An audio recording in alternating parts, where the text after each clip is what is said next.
Hello, and you're back with the Untitled SEO podcast. I'm your host from SEO. My name's Andrew Laws. And in this season of the Untitled SEO podcast, we are doing what we call LAN. And LAN is live action networking.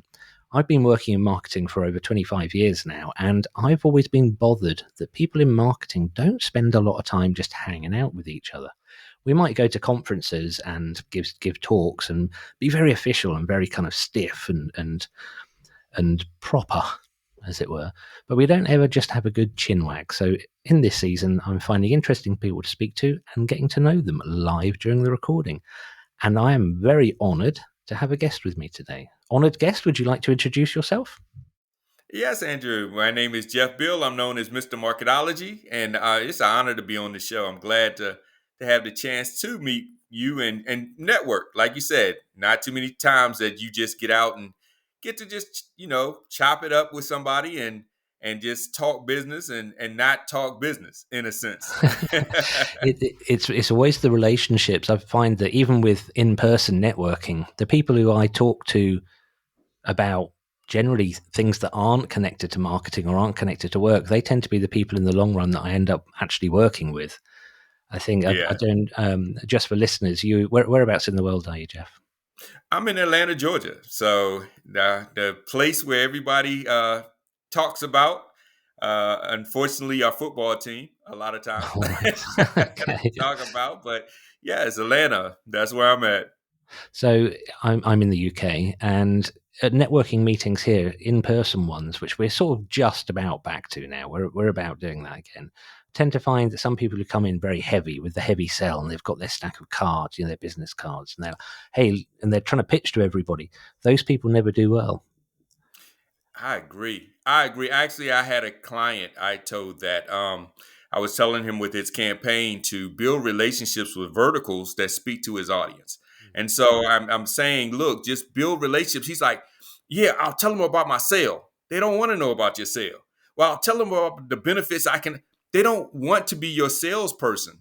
That is not the goal. The goal is just to meet them, just to talk with them, find common interests, things of that nature. And as business that is in your line of work comes up, you'll come top of mind. They'll say, oh, yeah, I know a guy that does that. And it's a good referral sale versus here's my business cards, like you say, here's my offers, here's my sales. Go out and sell for me. Nobody wants to be your salesperson. No. We don't like being our own people. That's a lovely way of putting it. Actually, it's the way I explain it to some people is old-fashioned newspaper sellers who stood on street corners and basically shouted about the fact they had newspapers, like newspapers, or Yeah, shouting the headlines or whatever. If you go into a networking or any sort of marketing environment and you just lead with the sell or the pitch, you're just shouting at people. You're just that yeah, guy that people are crossing the street to avoid. Whereas yeah, something that I think is quite fun. Everyone I work with, they all get a copy of the Dale Carnegie book, How to Win Friends and Influence People. hmm, And I encourage my team, if they go to networking, to try not to say anything about themselves at all for at least the that's first or second time. The first and second time they go to a new meeting. Tell people your name, and there's a bit where you stand up and yeah, you say, "Hi, I'm Andrew Laws, and I'm grey-haired SEO wizard at SEO." That bit's cool. You can do that, but yeah, after that, don't say a word about yourself. yeah. And for one You know, thing, the interesting thing about it, Andrew, is if you are about your business, which most of us are, the passion comes out in your conversation anyway. You don't have to say, this is what I do. Because if it's what you do all day, it's going to come up in the conversation just organically. And you'll start talking, let's talk SEO. You'll start talking about, you're in Atlanta, I can start saying, hey, about the Falcons, and then I can start talking about you can Google them online. One of the things I've noticed with Google is they've changed things, and this is how the algorithm works. And people's like, what? What are you talking about? Oh, I'm sorry, I do SEO. Oh, you do SEO. But see, it wasn't forced. It wasn't, hi, I'm Jeff, I do SEO. It was more like, this is how you can find a certain thing you're looking for, but the algorithms change. So this is how you should search for it. Now you're positioning yourself as you're an expert because this is what you live. This is what you do, who you are, versus this is my title and this is what I've done for however long. Absolutely. So Jeff, let's get into your origin story. How did you find yourself where you are? When how did you get into marketing? That is a beautiful question, and it's interesting. I got in it because I have a big mouth, as you can see. I talk a lot. So I was in the Air Force, and I was an ammo career killer. That is not Oh, a career really? you want to be in. Well, they were literally what, handling the ammunition. Ammo, I was the guy that brought the missiles and bombs to the plane and Oh, and right. worked on the missiles and bombs. Was not a career path that I chose. It was funny how it happened. When I enrolled in the Air Force, the recruiter said, "Do you want to work with planes?" I was like, "Oh, yes." I'm thinking flying. That's what I'm thinking. Pilot. Nothing close to being a pilot. So I end up, not knowing enough, let him put me in an MOS, and the MOS he put me in was in ammo. And so once you're in a MOS, the only way to get out of the MOS is to transfer to another MOS What's that an has MOS? Sorry, availability. sorry, Jeff. Oh, What's it's your pretty much your job description, okay? your Okay, your cool. job. So only way you get to another job or career is you have to transfer into something that has availability, and then they usually have somebody that'll switch with you in a sense. Well, nobody wanted to go to ammo, so I was stuck, and it was interesting. So while I'm in ammo, um, I was like, this is not what I want to do. So I start taking up in school computers, network administration and so forth and so on. So I started getting really good at computers. Now I did this on my off time because on my regular time I was on the flight line. So I was in a truck with missiles on the trailer, sitting looking at an airplane all day.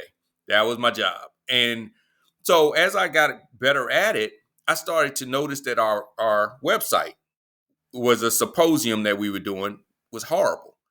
And I was like, this website sucks. And so they said, well, if you can do better, then do better.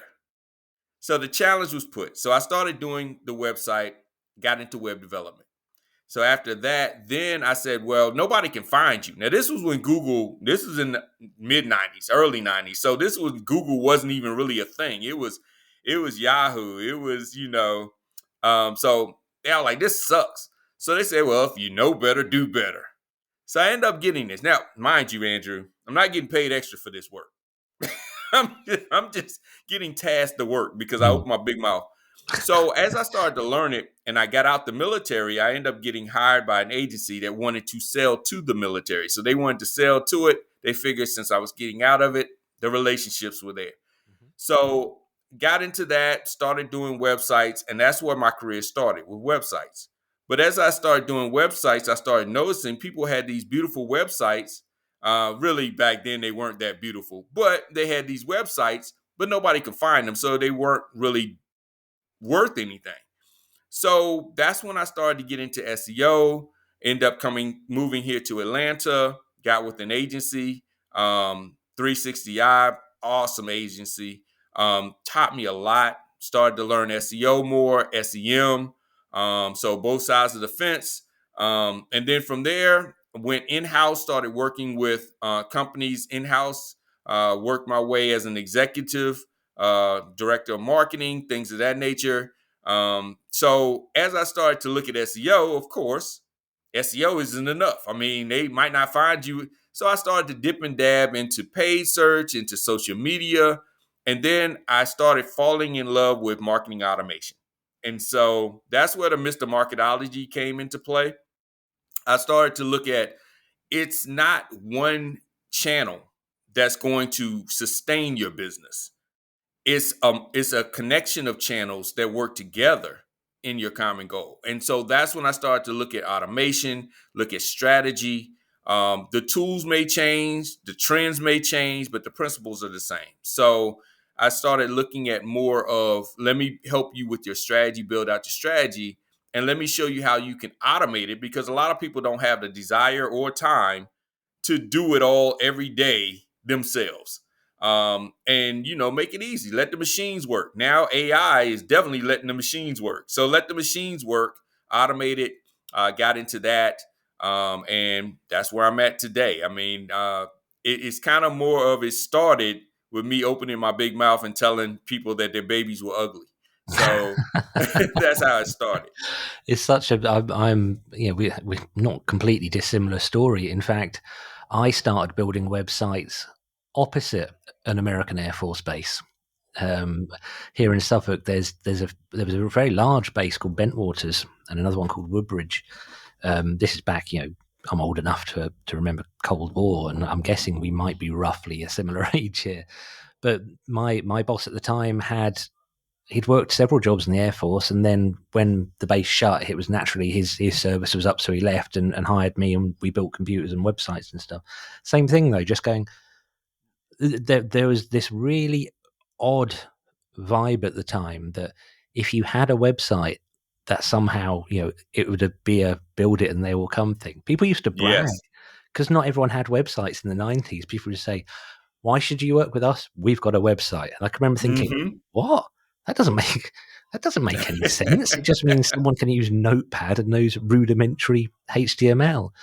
And I'm interested in talking to you about the business automation because I think it's still misunderstood. But I think a lot of people still mistake doing marketing things for actually having a strategy. Oh And I've yeah. kind of read up on some of the things that you say, and a bit of your background. And that's one thing I've seen you say that, well, I'm paraphrasing, but it's one thing I've seen you say that I really like. So you say actually on your LinkedIn bio, you don't have a revenue problem, you have a strategy problem. Can you Yes. unpack that for us, please, Jeff? It's true. Most companies don't have a revenue problem. They have a strategy problem. They first of all, they don't want to do the hard work. And I felt fallen guilty to that too. I mean, it is hard work. The hard work is understanding, first of all, who your audience is and what their needs are, then understanding who you are and how you benefit those needs. Then from there, you craft your marketing. Everybody comes to it. This is what I offer. I offer cookies. I have the best cookies. My cookies are the most natural cookies. And you should buy my cookies. Nobody cares about your cookies.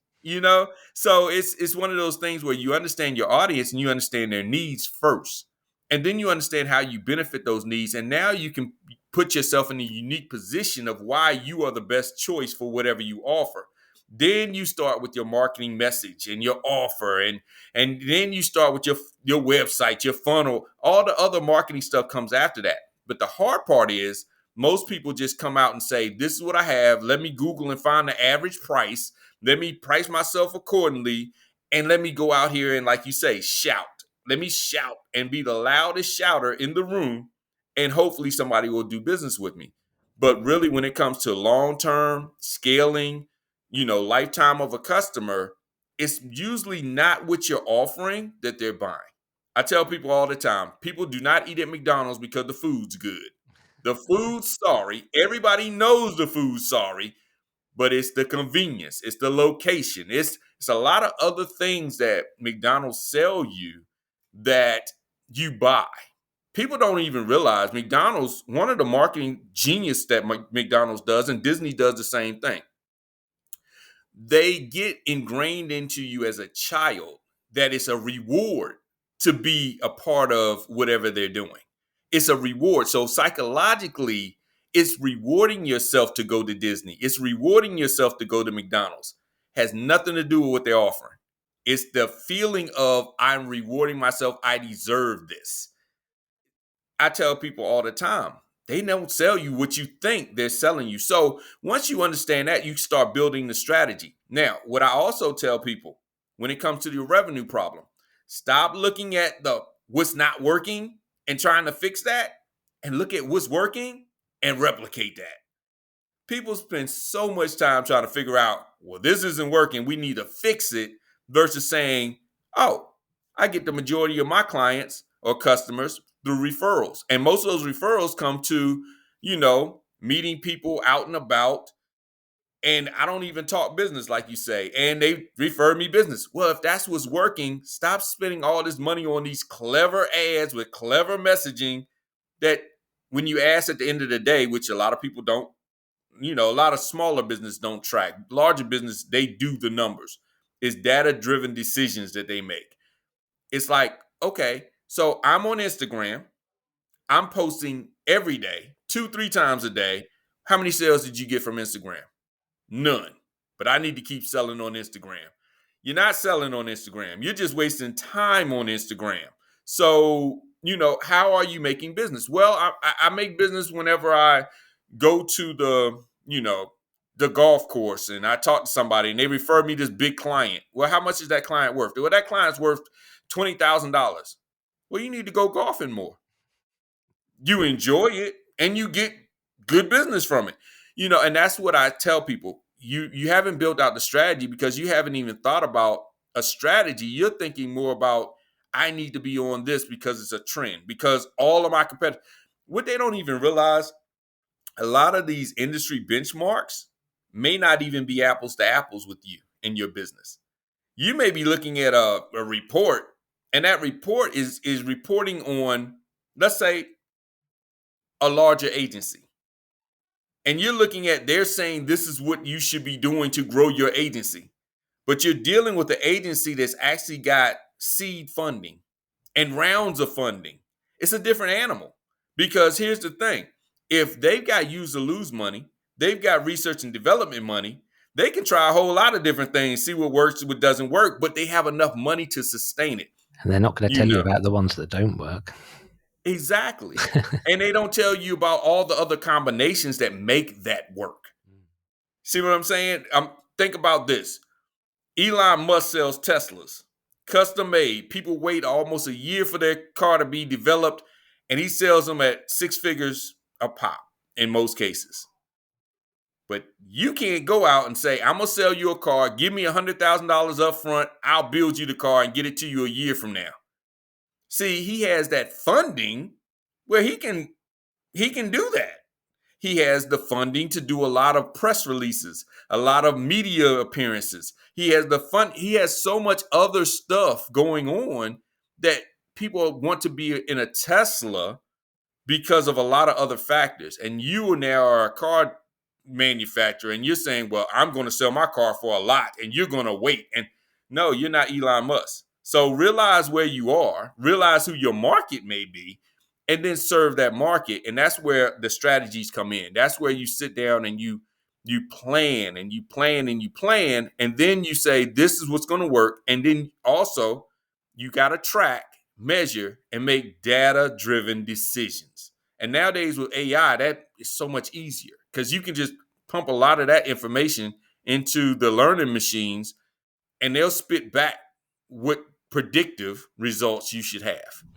So you're talking authority and data. Yes. I guess. Yes. And the two things very much go hand in hand. I mean, one of the things I like about AI is just crunching a lot of data and getting kind of far quicker conclusions and opinions. Yeah. Yeah. And that's what the challenges are. A lot of people don't look at that. Even for myself, I looked at myself and I said, well, how's my business going? And then how am I generating my business?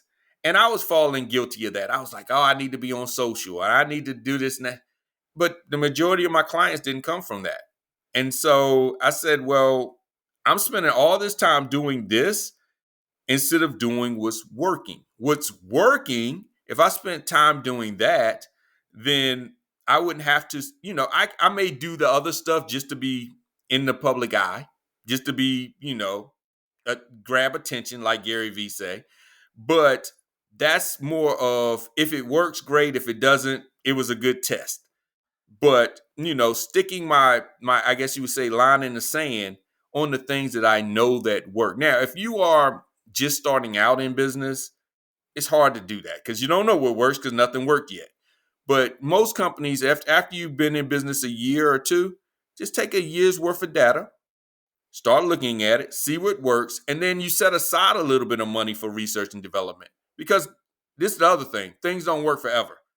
I remember back web design. Let's go back, Andrew, to web design days. Remember back when you were telling people they needed a website and they said, well, I need a website. I've been doing this business for 20 years. I've never had a website. Yeah. And those businesses now struggle. or if they're still in business because they don't have a website. And everybody has a website. And now it's like, well, I need a website. Well, it's the same thing. We've come back around to that with AI. I don't need AI. Why I need AI? The robots aren't going to control my business. Well, put it like this. Whether you let it happen or not, AI is here. It's It's going to going to happen. stay. Yeah. Yeah. So you might as well go ahead and embrace it and then see how you can tie it into your strategy. And I'm not saying let it run your business. I'm saying see where it complements what you're doing and then just integrate it. It's I think it's the classic labor saving device. So American marketing in the 1930s to 40s around what we call white goods in the UK, so washing machines, refrigerators, and whatever. It was all based on telling housewives, I guess, if you had this washing machine, you no longer have to spend all this time washing things. And I doubt anyone back then went, "That's it. I'm not having machines run my house." It's the same thing. The same thing with AI. I mean, these days I walk through my house and these little sensor lights light up as I go along, and it means I can go to the loo in the middle of the night without falling down the stairs. So, which is an advantage. It's a big leap forward. But I don't fully understand the fear that people have over AI yet because it's just another tool, in my Yeah. opinion, and I don't know who's hyped it to the point that to make it look like a threat. And no, I was Well, going to joke. people look at sci-fi movies and they think that that's what it's going to be. Well, if we start letting this happen, then we're going to have the Terminator, and we're going to have this and that, and Skynet's going to come and control all of us, and we're going to not have jobs, and so forth and so on. The thing is, the funny part is, we'll still have jobs, just our jobs will change a little bit.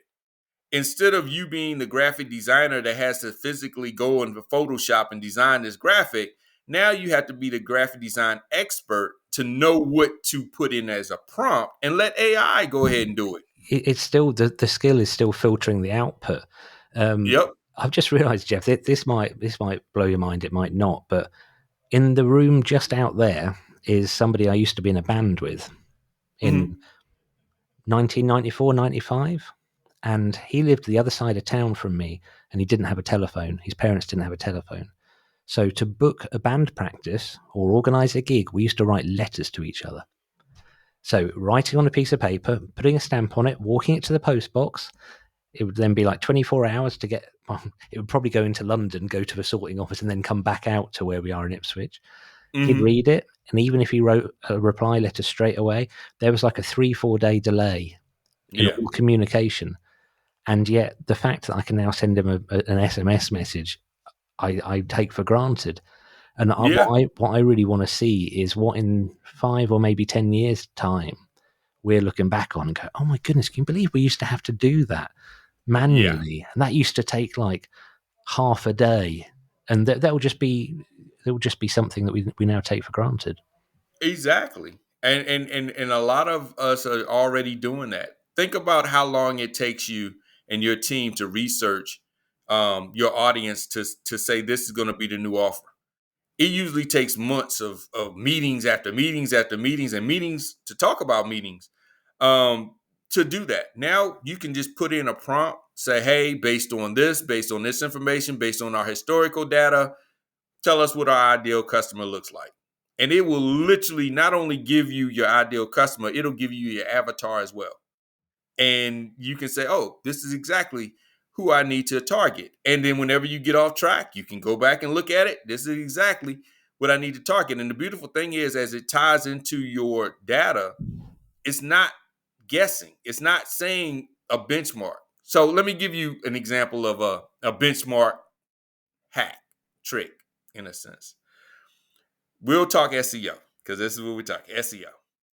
Everybody says, well, don't use AI because it's not going to rank well in Google and, it's going to kill your SEO and blah, blah, blah, blah, blah, blah. Okay.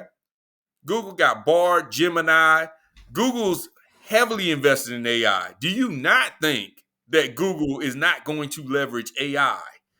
And here's the thing, most people don't know a lot about SEO. So they're looking at the surface level, the title tags and so forth. Well, basically, there are over 240 different factors. Some of the factors are how much content you have on your site. Some of the factors are how long people stay on your site. Some of the factors are how deep do they go into your site, how relevant your content is to the search result. These are factors that weigh way more than you having an alt tag, way more, right? So if you have AI and you can spit out a piece of content every single day, and you can make long form content, which long form content is things over 500 words, right? So long form content, and people like it because it's relevant, and they read it, and they stay on your site, and they keep coming back to your site. You're going to be rewarded for that. Google is going to rank you for that. See, people are like, Google's going to say, oh, well, it's written by AI. Well, Google literally, what you don't understand, is using AI to look at your stuff. So why would they not What let what you use AI? what really interests me is that people go, well, if you go to ChatGPT, even if it's 4.5, and you just say, write me a 1,000-word article on mugs or cups, it'll Mm-hmm. go, well, I put it on my website and Google ignored it. I'm like, well, of course they did. You wouldn't go to a copywriter and say, right, give me 1,000 word on mugs. You go to a copywriter and say, I need 1,000 words, and this is what we want to get across, and this is our target audience, and this is the sort of Exactly. language we like to use. This is the tone of our business. This is the point in the article in which we want people to have that like penny drop moment. This is the point. Try putting all of those things Yep. into a prompt. Exactly. You're not going to get garbage out. And It's not then going to happen. you don't even look at the other factors. Did you even index that article? You just Mm. put it on your site. You never indexed it. You never told Google it existed. You waited for Google to find it. And the way Google finds it is you have to index it, or a link that Google finds links to that particular piece of content. The funny part is, if you didn't do any link building, you're not going to be found. Sorry, I didn't Oh, understand. sorry. Hold on. I found something else. Do you want to Alexa, know those stop. link building Google, concepts? stop. Sorry. That's all you have to do now. Say, Alexa, stop. No, Google, stop. Don't No, worry Siri, about it. stop. Oh, sorry. Uh, exactly. Because they're always listening. Everyone quiet. And that's the other thing that we don't talk about. They are always listening. If you have these smart devices, you have these phones, they're always listening, and they're always serving you up content based on what you are interested in. How many of you have talked about a certain thing and all of a sudden your social feed starts showing that thing that you talked about, or your search results start showing, and you're like, wow, why am I getting these ads about this? I was just talking about that. It's not magic. Do you know, They're always listening. So if you know that when you're building your strategy out, you can start putting trigger words into your content that makes you relevant for what people are talking about. And then all of a sudden you start showing up. But it's like going back to what you said, it's about knowing what your strategy is going to be. And it's not just a tool or a trend and say, oh, well, I'm just going to do this, little trend, and I'm going to automatically be found, automatically be loved, and automatically grow my business. And it sounds good. Now that's why we hire good copywriters and good PR, good media people to paint the picture of that, because it sounds good, but that's not how it works. it's not. One of my things that I talk about when I do public speaking, I speak to groups. Mm-hmm. One of my little bells that I ring is that marketing hasn't changed in 200 years. Yeah. I've got myself and a copywriter I work with. We've kind of got this like 2-person book club where we'll find the oldest marketing books we can, and then share notes. And one of my favourite ones was written just after the First World War.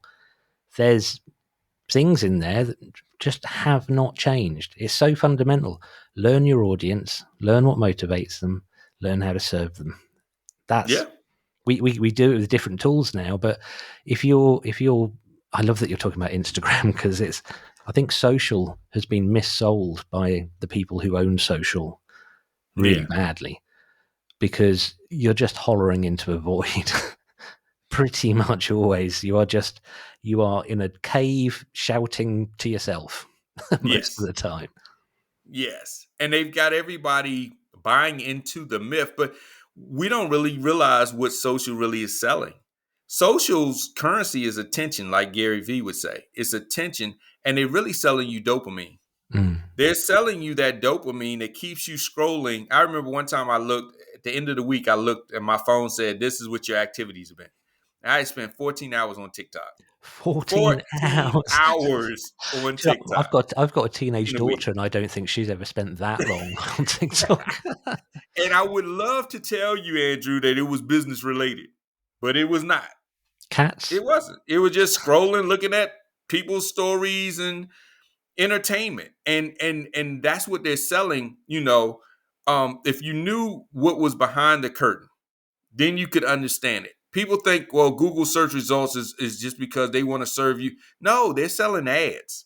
And in order for them to sell ads at the price they're selling ads at, they have to be the authority source for content.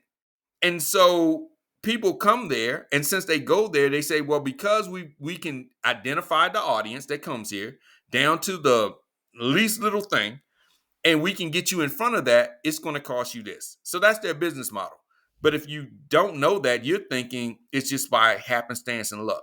Social media, they're selling you the dream.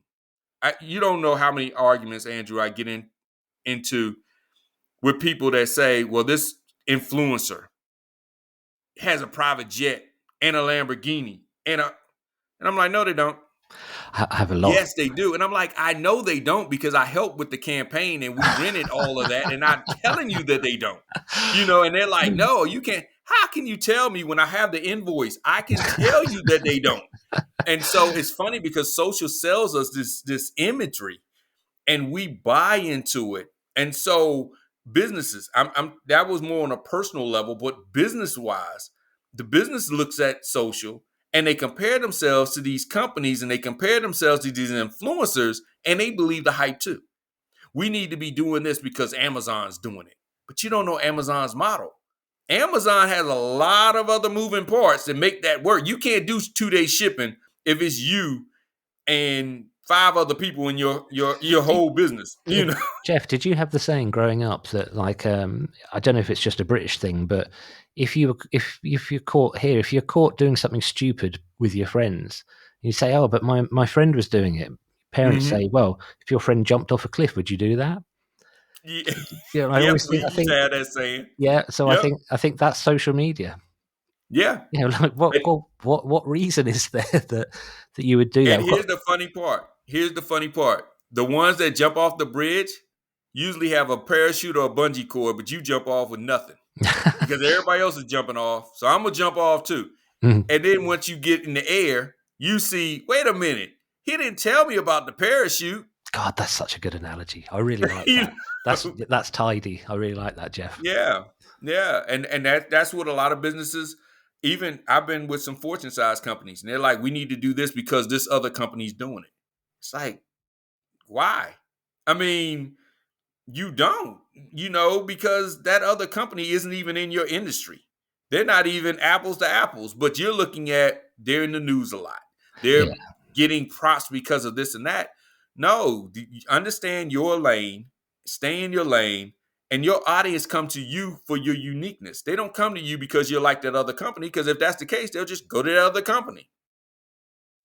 I like your message, Jeff. And unfortunately, we are slightly over time, but you're in your flow, and I'm enjoying talking to you. So I wanted to talk about your book. I don't want this conversation to end because I'm fascinated by anyone who's written a book. So tell us about your book, Jeff. Well, that book was written basically because of silos. I noticed a lot of, especially in corporations, a lot of businesses, everybody came to the meeting and they pretty much would say, well, hey, social media is doing well, or hey, SEO is doing well, or hey, my department's doing well. But they weren't looking at the overall goal of the company. And so the book is basically talking about how can you get with your team and y'all work together and understand the common goal. And then how can you automate a lot of it? How can you take a lot of it off your plate? A lot of us, especially when it comes to 9 to 5s, and I'm not going to just say 9 to 5s. I'm going to say business owners too. As is in business, we do a lot of busy work just to say we're doing work. And at the end of the day, it doesn't move the needle. And so being able to see that, as a leader, being able to look at your team and say, that's nice. We got 100 followers. 1,000 followers, 1,000,000 followers, great. Let's look at our bottom line. Did we make any money? No. Well, it didn't matter then. Or if it did matter, how did it matter? Because everything isn't always the end goal of revenue, but how does it contribute to the revenue? If it didn't contribute to the revenue and we just got a bunch of people, Les Brown said it best. I can set myself on fire and get 1,000,000 people to watch me burn. Because honestly, they will watch you fail. Doesn't mean they want you to succeed in business. So, understanding that, and that's really what the book was. Look, let's strip it all back. Let's work together to the common goal versus coming to the meetings and saying, well, my department did well. We don't care what everyone else did. And then all of you are sitting on the curb because the business went bankrupt. So I'm so on board with that. I kind of would like businesses to get to the stage where they don't hire someone for social. These things should just be mechanical. They're just mechanical things. It's like, yeah, I haven't been asked for a while, but sometimes the phone will ring and someone say, "Can you come and teach us how to use Twitter?" And I say, "Why are you using Twitter?"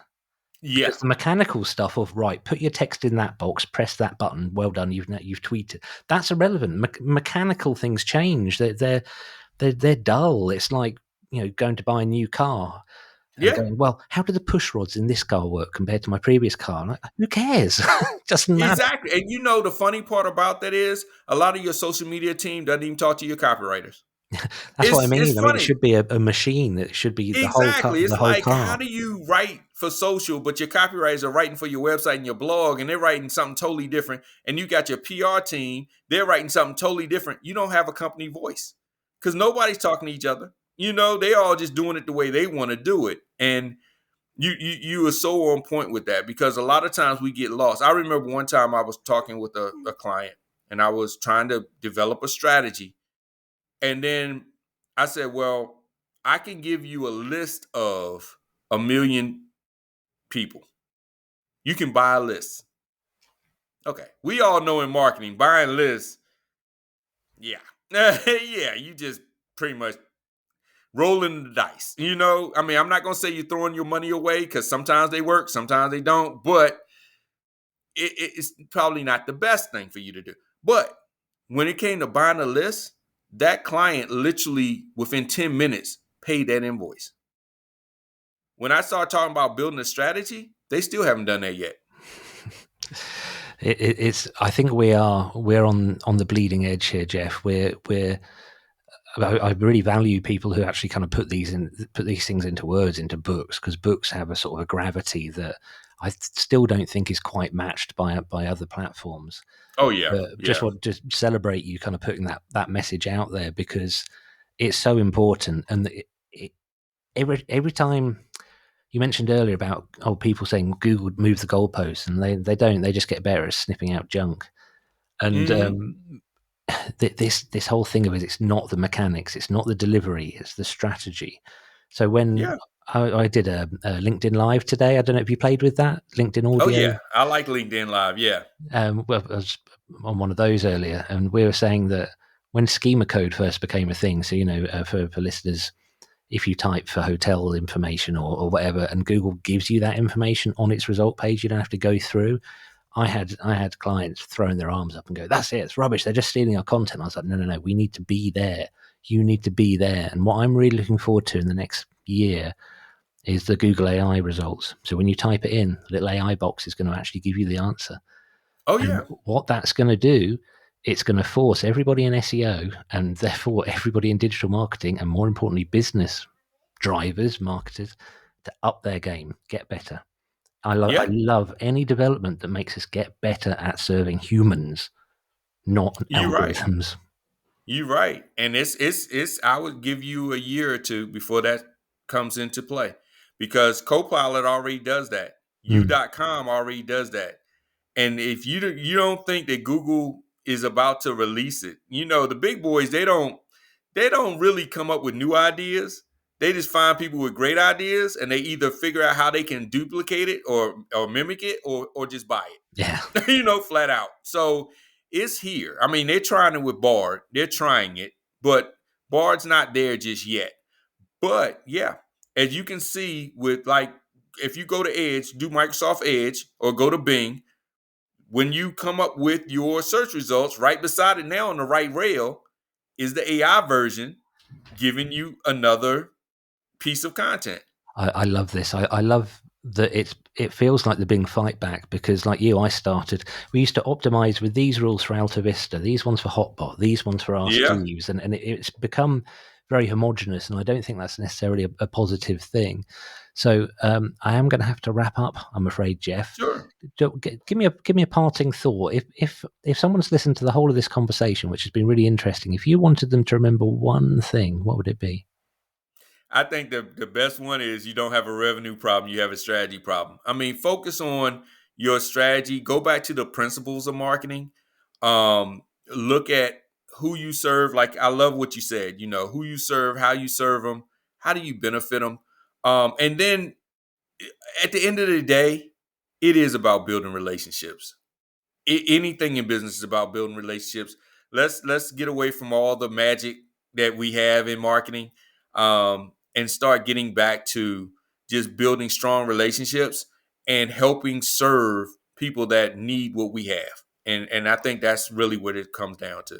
That's an absolutely great message, Jeff.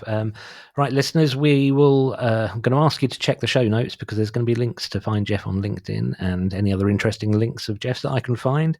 And I just want to say thank you for listening. Please like, subscribe, and do all that stuff, because it does really, really help.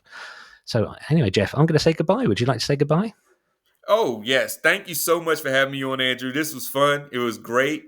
Anything I can do to help you and your listeners, just let me know. I really appreciate the opportunity to be on with you today. Thank you.